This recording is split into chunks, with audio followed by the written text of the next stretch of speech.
नमस्कार माझ्या बालमित्रांनो, कसे आहात तुम्ही? मजेत ना? मी आहे शालिनी हुबळीकर आणि माझ्या चॅनलमध्ये तुम्हा सर्वांचं खूप खूप स्वागत आहे. तर आज मी शिकवणार आहे इयत्ता 8वीच्या विद्यार्थ्यांसाठी सामान्य विज्ञान मधील तुमचा हा जो पहिला धडा आहे. पहिला धडा सजीव सृष्टी व सूक्ष्म जीवांचे वर्गीकरण. सजीव सृष्टी म्हणजे सजीव कोण आहे? आपण सजीव आहोत की नाही? सगळ्यात आधी सजीव म्हणजे काय, हा प्रश्न खूप मुलांना पडतो. 7वी 8वी 9वीच्या मुलांना सुद्धा ह्याच्यामध्ये कन्फ्युजन आहे. ते ऐकून मला जरा आश्चर्यच वाटलं होतं जेव्हा मुलांनी मला हे विचारलं होतं. सजीव म्हणजे ज्याच्यामध्ये जीव आहे ते, त्याला सजीव म्हणतात. जीवासह म्हणजे सजीव, ठीक आहे. आणि निर्जीव म्हणजे ज्याच्यामध्ये जीव नाही असा. आता सजीव म्हणजे कोण? आपण, प्राणी, वृक्ष, वनस्पती हे कोण आहेत? सजीव आहेत. सजीव मध्ये सूक्ष्म ते सूक्ष्म जे आपल्याला डोळ्यांनी दिसत नाहीत असे सुद्धा कितीतरी सजीव आहेत ह्या धरतीवरती, ठीक आहे. तर त्याच्याबद्दल आपण शिकणार आहोत ह्या धड्यामध्ये. तर त्या सजीव म्हणजे ज्याच्यामध्ये जीव आहे, ज्याला हवा, अन्न, पाणी सगळं लागतं, त्याच्याशिवाय ते जगू शकत नाही, ते सजीव. आणि निर्जीव पुस्तक, पेन, टेबल, खुर्ची, घर ज्याच्यामध्ये जीव नाही ते निर्जीव, ठीक आहे. जर कुणाला चुकून माकून जर ही शंका असेल तर ती शंका मी आता दूर केलेली आहे. तर आता ह्या धड्यामध्ये आपण काय शिकणार आहोत की सजीव सृष्टी, आपण हे जे सजीव आहेत ते, व सूक्ष्म जीवांचे वर्गीकरण. आता सूक्ष्म म्हणजे ज्यांना आपण आपल्या डोळ्यांनी बघू शकत नाही, पाहू शकत नाही, त्याला सूक्ष्म जीव म्हणतात, ठीक आहे. ते तुम्हाला मायक्रोस्कोपच्या खालीच दिसेल, ठीक आहे. तर पुढे आपण ते डिटेलमध्ये अभ्यास करणार आहोत. ओके. तर आता थोडे आठवा. आता मागील इयत्तेत तुम्ही शिकलेलेच आहात हो की नाही, थोडंफार तरी. तर त्याच्यामधलं तुम्ही थोडं आठवा. 1. सजीवांच्या वर्गीकरणाचा पदानुक्रम कोणता आहे? 2. सजीवांना नाव देण्याची द्विनाम पद्धती कोणी शोधली? 3. द्विनाम पद्धतीने नाव लिहिताना कोणते पदानुक्रम विचारात घेतले जातात? पदानुक्रम म्हणजे स्टेप बाय स्टेप, ठीक आहे. तर विचारात घेतले जातात. आपण जेव्हा प्रश्न उत्तर सोडवू त्यावेळी आपण ह्या प्रश्नांची सुद्धा मी तुम्हाला उत्तरं देते. पण तुम्हाला माहित असतील तर मला कमेंटमध्ये ह्या प्रश्नांची उत्तरे तुम्ही द्या, ठीक आहे. जैवविविधता व वर्गीकरणाची आवश्यकता. जैवविविधता म्हणजे या सृष्टीमध्ये जेवढेही जीव राहत आहेत त्यांच्यामध्ये विविधता आढळते की नाही आपल्याला? विविधता म्हणजे काय? विविधता म्हणजे वेगळेपणा. आता आपण माणसं आहोत. आपण माणसं कसं 2 पाय, 2 हात, 2 डोळे, हो की नाही? आणि आपण पायांनी चालतो वगैरे. कुत्री तुमच्यासारखी चालतात का? नाही. ते उभे राहू शकतात का? म्हणजे ते टेम्पररी उभे राहू शकतात, पण आपल्यासारखं ते नाही जगू शकत. मुंगी आहे, ती किती वेगळी आहे. म्हणजे वेगवेगळ्या प्रकारचे जीव आपल्याला आपल्या अवतीभवती पाहायला मिळतात. पक्षी, प्राणी, हो की नाही? तर ते जैवविविधता व वर्गीकरणाची आवश्यकता.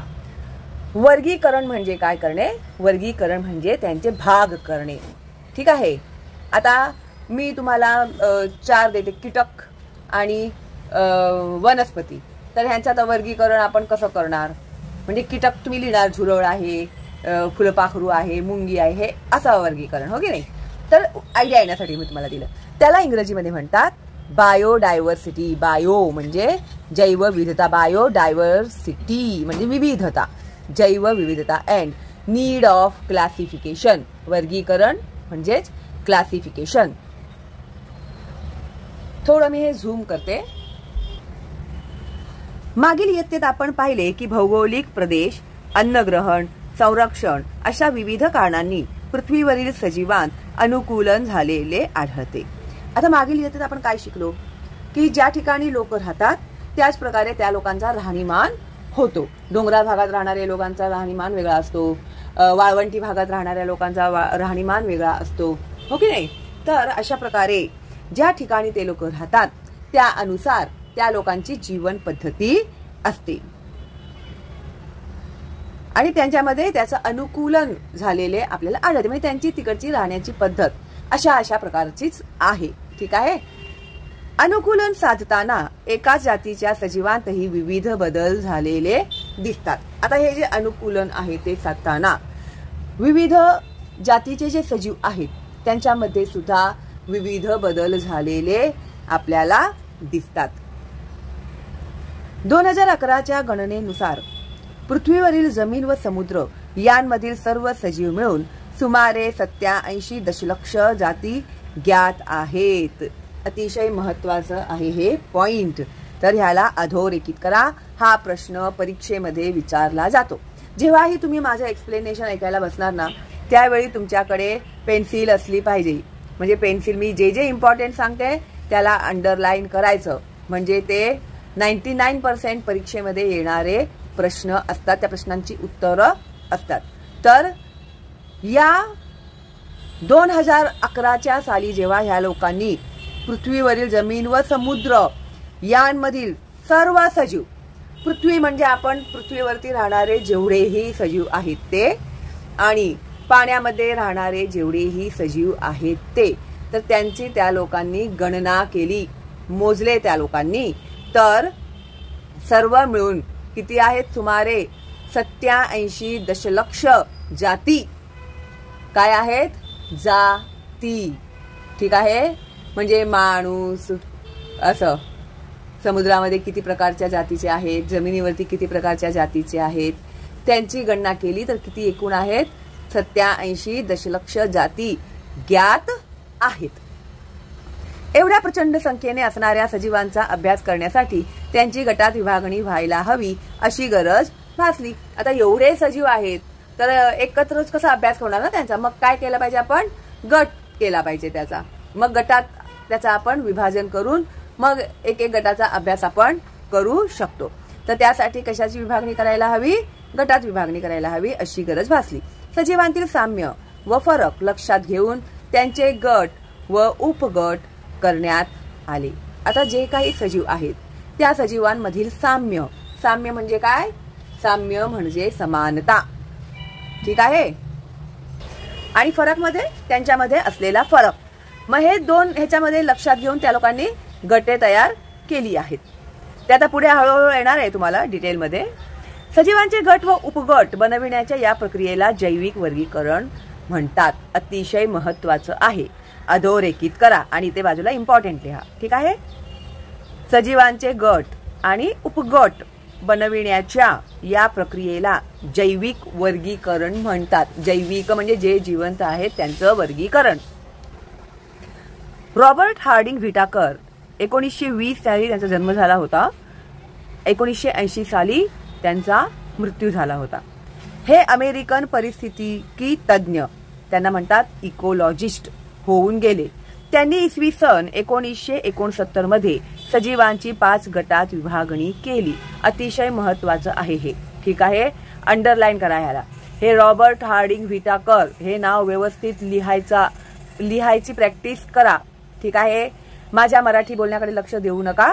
मी प्रयत्न करते की मी होईल तेवढं इझी मराठीमध्ये तुम्हाला एक्सप्लेन करेन. माझे काही एवढी मराठी फ्लुएंट नाहीये तर प्लीज त्याच्याकडे लक्ष देऊ नका. मी काय शिकवते आणि तुमचे मुद्दे काय आहेत शिकण्यासारखे तिकडे जास्त तुम्ही लक्ष द्या.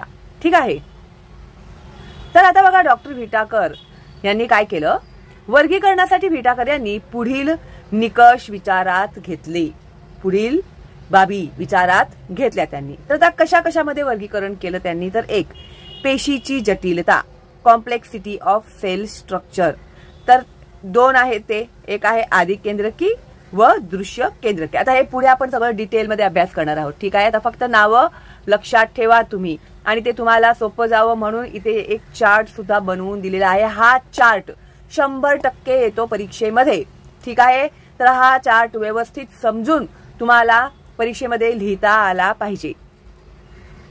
2. सजीवांचा प्रकार, जटिलता, कॉम्प्लेक्सिटी ऑफ ऑर्गॅनिझम, एकपेशीय किंवा बहुपेशीय. 3. पोषणाचा प्रकार, मोड ऑफ न्यूट्रिशन, जगण्यासाठी काय असतं त्यांचं, जगण्याचं माध्यम काय आहे ते. वनस्पती, स्वयंपोषी, प्रकाश संश्लेषण. हे शिकले आहात ना तुम्ही. वनस्पती काय असतात? स्वयंपोषी असतात. तुम्ही तुमच्याकडे असलेली झाडं, अंगणात असलेली झाडं, त्या लोकांना ताट घेऊन जाऊन जेवण भरवता का? भरवता का तुम्ही त्यांना? डाळ भात बनवला, त्याला मी माझ्या वडाच्या झाडाला डाळ भात भरवते. भरवता का तुम्ही?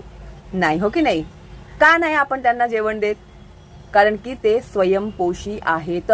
स्वयंपोषी म्हणजे ते स्वतःचं अन्न स्वतः तयार करतात आणि त्यासाठी कोणत्या वायूची मदत घेतात ते आपण 5वी पासूनच शिकत आलेलो आहोत. ठीक आहे, तर मला लिहून द्या, कोणत्या वायूपासून मदत घेतात ते अन्न तयार करण्यासाठी? कोण? वनस्पती. ठीक आहे, तर वनस्पती स्वतःचं अन्न स्वतः तयार करतात म्हणून त्यांना म्हणतात स्वयंपोषी. आणि जेव्हा वनस्पती स्वतःचं अन्न तयार करते त्या क्रियेला प्रकाश संश्लेषण क्रिया असे म्हणतात. कवके जी आहेत ती परपोषी आहेत. मृतावशेषापासून अन्न शोषण म्हणजे एखादं प्राणी मेलं असेल तर त्याचा सडण्याचा वास येतो की नाही तुम्हाला थोड्या दिवसानंतर? कशामुळे? तर ते जे कवके असतात ते त्याला सडवतात, ते सडवण्याची क्रिया करतात, त्याच्यावरती ते जगतात म्हणून त्याला म्हणतात परपोषी. म्हणजे ते परपोषी आहेत, दुसऱ्याच्या अन्नावर अवलंबून असतात. मेलेले जे प्राणी आहेत त्याच्या मृतावशेषातून ते अन्न शोषण करतात, त्यांचं ते अन्न घेतात. प्राणी परपोषी भक्षण करतात, खातात म्हणजे. ठीक आहे, ते पण परपोषी. परपोषी म्हणजे दुसऱ्यावर अवलंबून असणे. स्वतःचं अन्न, तुम्ही तुमचं अन्न तयार करता का? स्वतःचं अन्न स्वतः तयार करता का तुम्ही?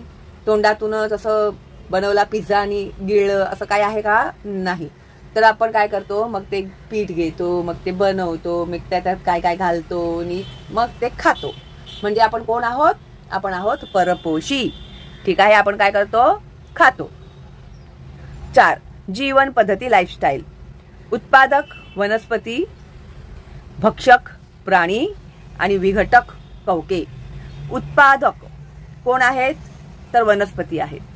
भक्षक कोण आहेत? तर प्राणी आहेत. आणि विघटक कोण आहेत? तर ती आहेत कवके. जोड्या लावामध्ये हे तुम्हाला विचारू शकतात, त्यामुळे हे लक्षात ठेवा.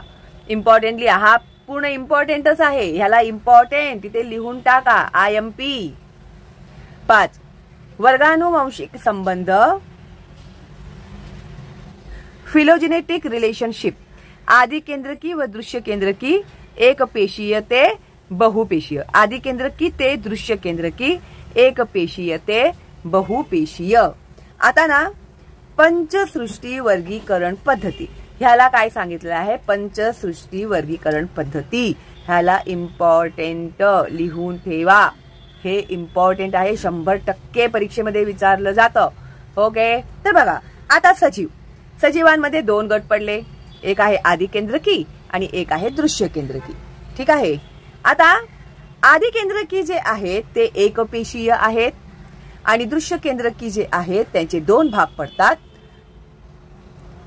एकपेशीय आणि बहुपेशीय.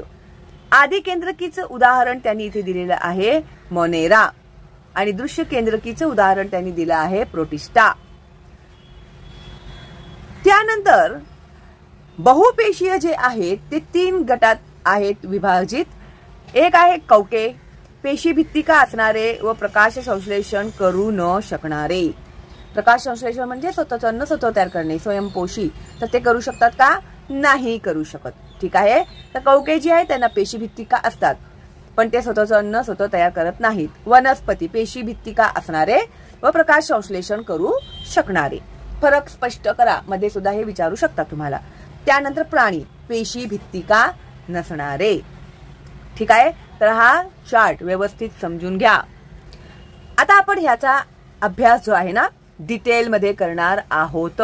ठीक आहे, त्यामुळे लक्षपूर्वक ऐका, समजा. ठीक आहे, एकदा समजलं तर मग तुम्हाला उत्तर वगैरे लिहिताना सोपं पडेल. करून पहा. सृष्टी 1 मोनेरा कृती. एका स्वच्छ काचपट्टीवर दही किंवा ताकाचा अगदी लहान थेंब घ्या, त्यात थोडे पाणी मिसळून विरलन करा, मिक्स करा म्हणजे. त्यावर अलगद आच्छादन काच ठेवा. सूक्ष्मदर्शीखाली काचपट्टीचे निरीक्षण करा. तुम्हाला काय दिसते? आता तुम्ही शाळेमध्ये तुम्हाला प्रयोगशाळेत घेऊन गेले असतील आणि तिथे सूक्ष्मदर्शकाखाली दहीचं वगैरे त्या लोकांनी निरीक्षण करायला दिलं नसतील तर ते आता तुम्हाला घेऊन सुद्धा जातील किंवा तुम्ही रिक्वेस्ट करा शिक्षकांना की प्लीज आम्हाला घेऊन जा आणि आम्हाला दाखवा.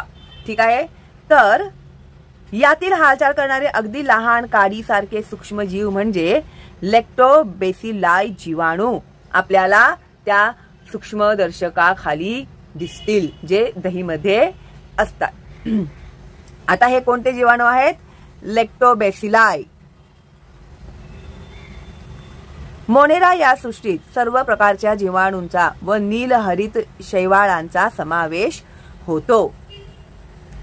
शैवाळ बघितलं असेल ना तुम्ही, आता पावसाळ्यामध्ये वगैरे तुम्हाला शैवाळ बघायला भेटत असतील, त्यांच्यामध्ये मोनेरा हा असतो. ठीक आहे. आता लक्षणे आधी समजून घेऊया आपण. 1. हे सर्व सजीव एकपेशीय असतात. 2. स्वयंपोषी किंवा परपोषी असतात. स्वयंपोषी पण असतात आणि परपोषी पण असतात. 3. हे आदिकेंद्रकी असून पटलबद्ध केंद्रक आणि किंवा पेशी अंगके नसतात. हे काय आहेत? आदिकेंद्रकी आहेत आणि पटलबद्ध केंद्रक किंवा पेशी अंगके ह्याला नसतात. आता मोनेरा सृष्टीतील विविध सजीव बघा इथे दाखवलेले आहेत.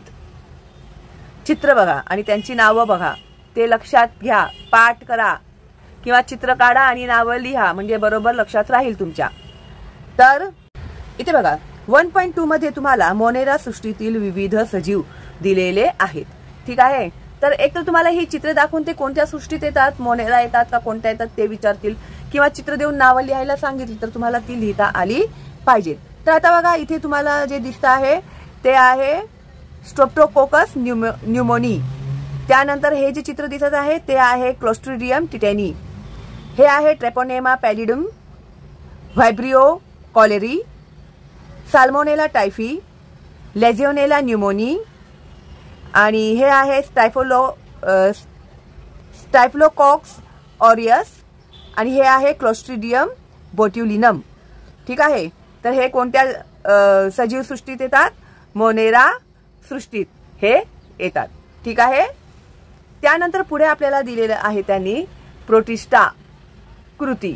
एखाद्या डबक्यातील पाण्याचा एक थेंब काचपट्टीवर ठेवून सूक्ष्मदर्शीखाली निरीक्षण करा. आता डबके जे असतात ना, पाण्याचे डबके पावसाळ्यामध्ये वगैरे तुम्हाला दिसतील पाण्याचे डबके, तर त्याच्यातला एक पाण्याचा थेंब. आता मोनेरासाठी आपण काय घेतलं? दही. ओके. आता ह्याच्यासाठी प्रोटिस्टासाठी आपण काय घेणार आहे? डबक्यातलं पाणी. ठीक आहे. तर ते काचपट्टीवर ठेवून त्याचं आपण सूक्ष्मदर्शकाखाली निरीक्षण केलं तर काही अनियमित आकाराचे सूक्ष्मजीव हालचाल करताना दिसतील. हे सजीव अमिबा आहेत. तर अमिबा ह्यांना आकार नसतो, लक्षात ठेवा. इथे बघा प्रोटिस्टा सृष्टीतील सजीव 1.3 मध्ये दाखवलेले आहेत.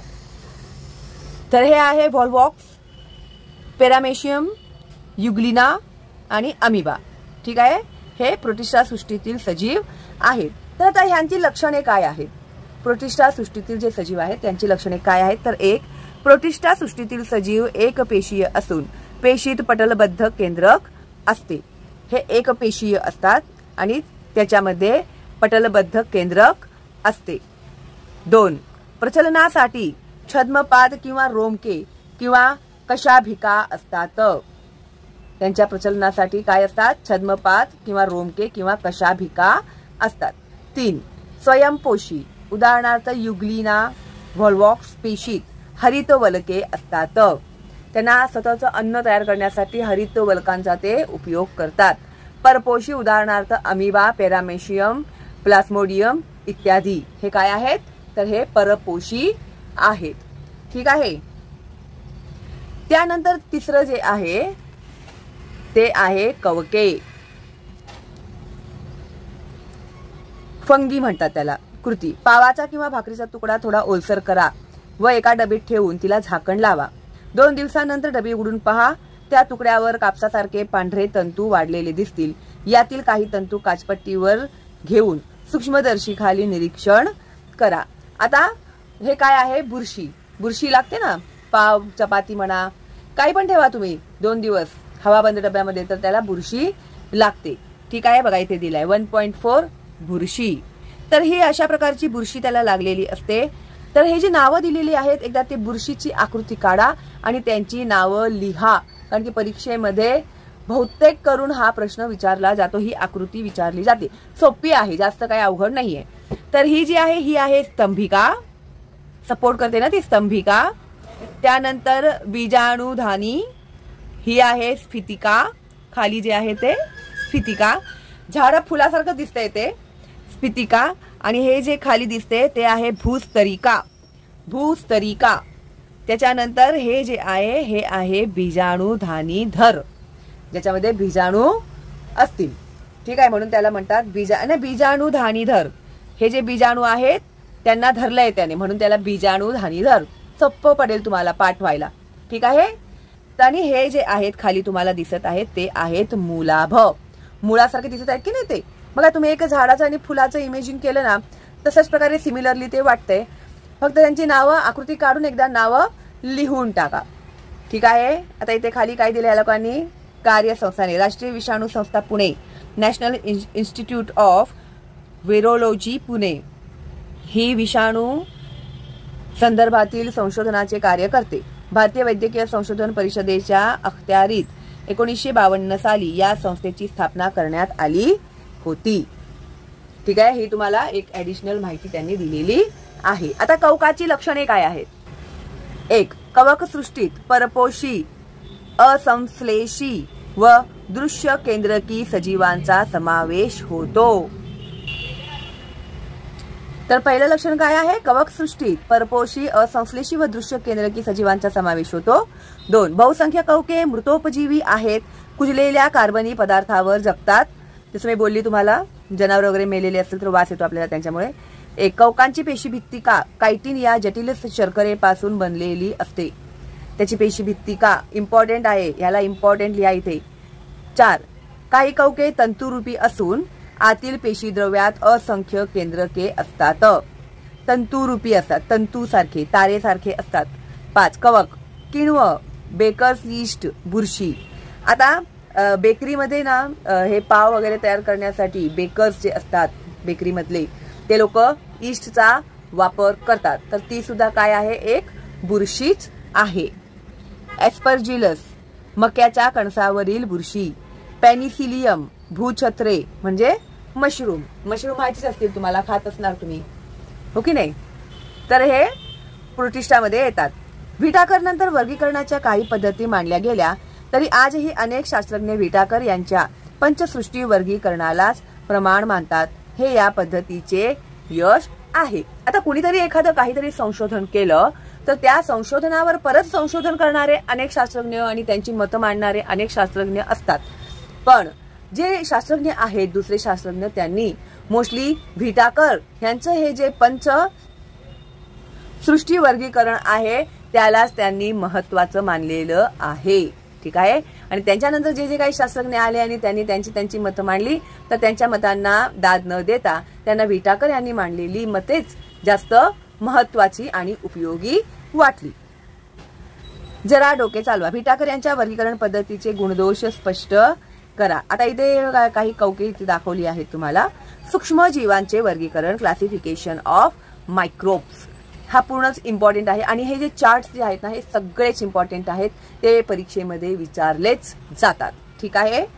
तर सूक्ष्मजीवांचे वर्गीकरण, क्लासिफिकेशन ऑफ मायक्रोब्स, पृथ्वीवरील एकूण सजीवांमध्ये सूक्ष्मजीव सर्वाधिक संख्येने आहेत।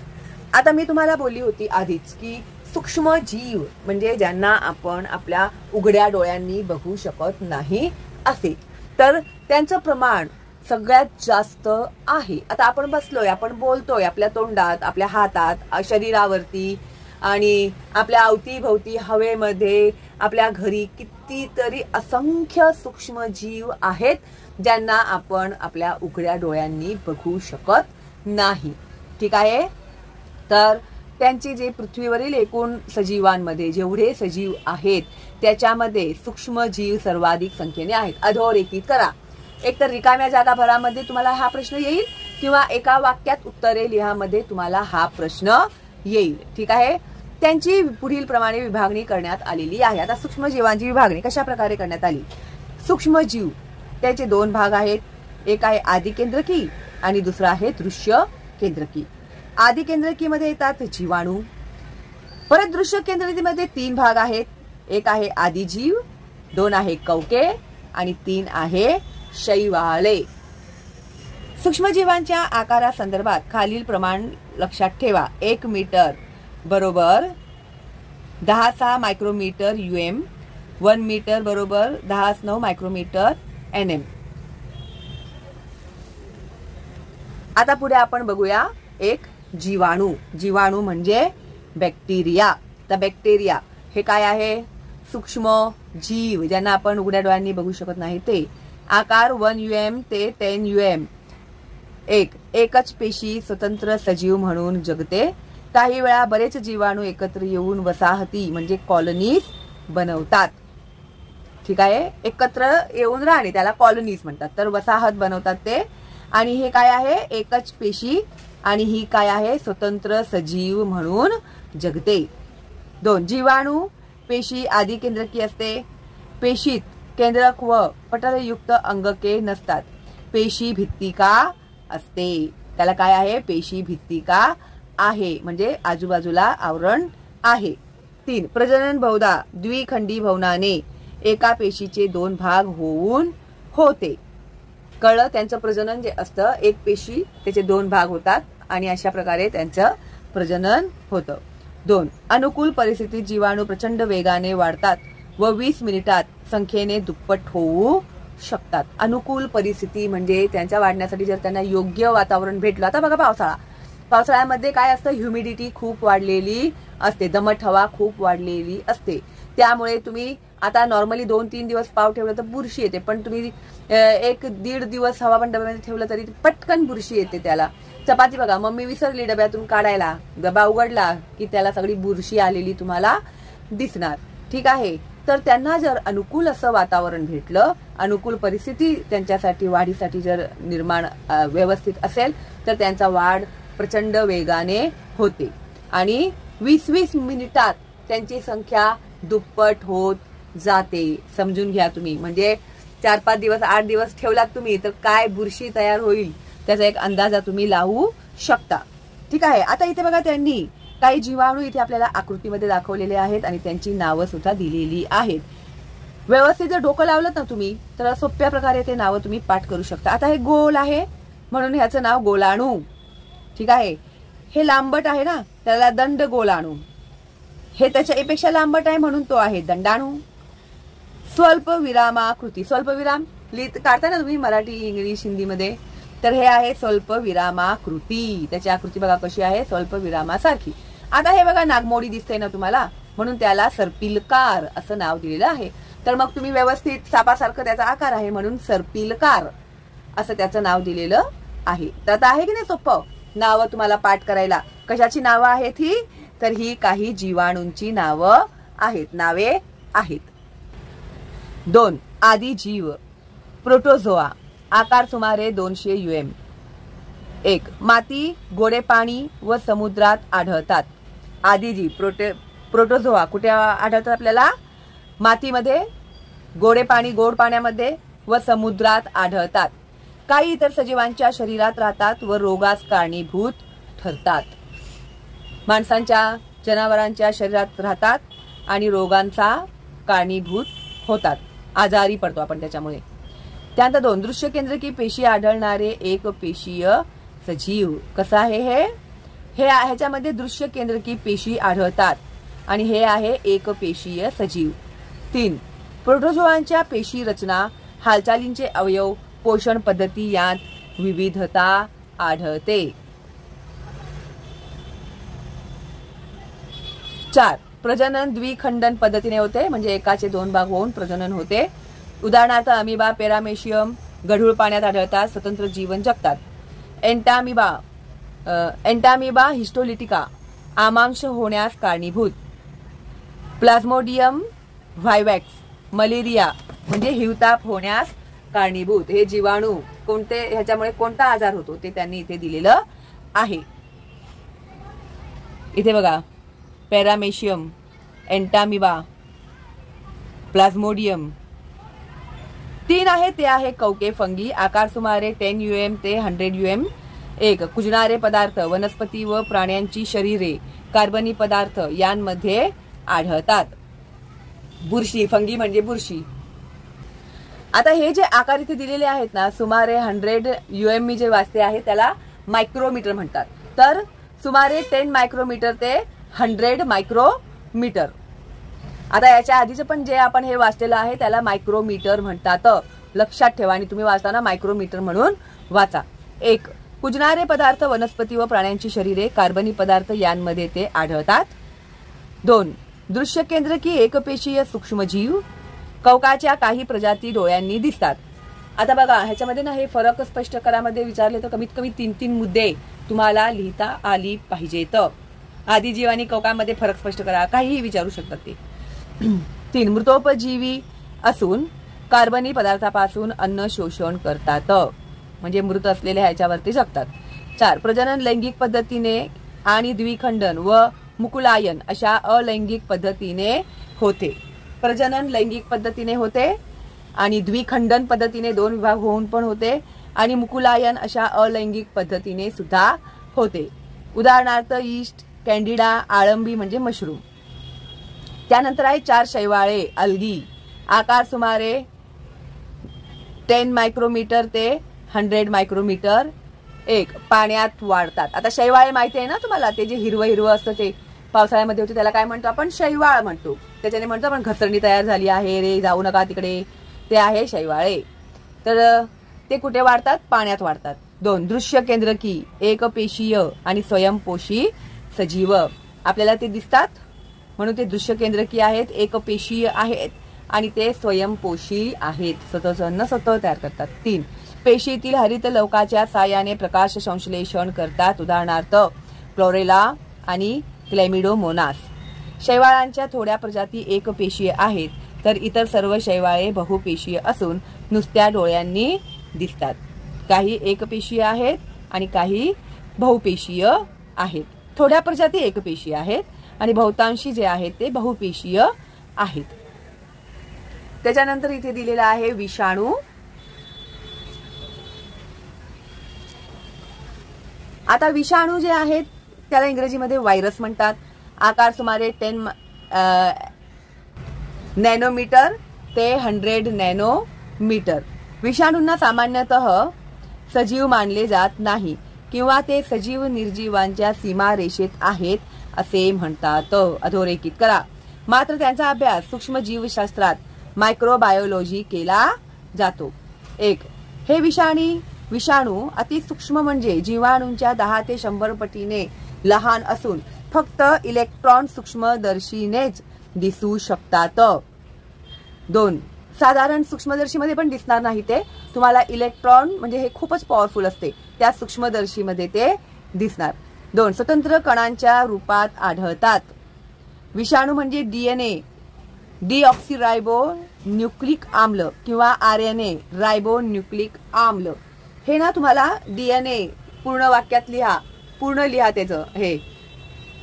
तर डीएनए म्हणजे D for deoxyribo, N for nucleic आणि ए फॉर आम्ल, ओके। त्यानंतर आरएनए म्हणजे R for ribo, N for nucleic आणि ए फॉर आम्ल पासून बनलेला लांबलचक रेणू असून त्याला प्रथिनांचे आवरण असते। 3. वनस्पती व प्राण्यांच्या जिवंत पेशीतच ते राहू शकतात व या पेशींच्या मदतीने विषाणू स्वतःची प्रथिने बनवितात व स्वतःच्या असंख्य प्रतिकृती निर्माण करतात।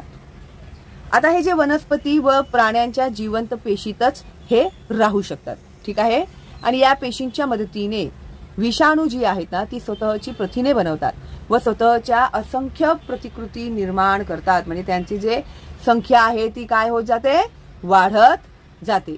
त्यानंतर यजमान पेशींना नष्ट करून या प्रतिकृती मुक्त होतात व मुक्त विषाणू पुन्हा नव्या पेशींना संसर्ग करतात। आता जे मेन तिचे पेशी असतात त्यांना ते नष्ट करतात आणि मग अनेक दुसरे पेशी त्याच्यामध्ये निर्माण होतात आणि नव्या पेशींना ते संसर्ग करतात।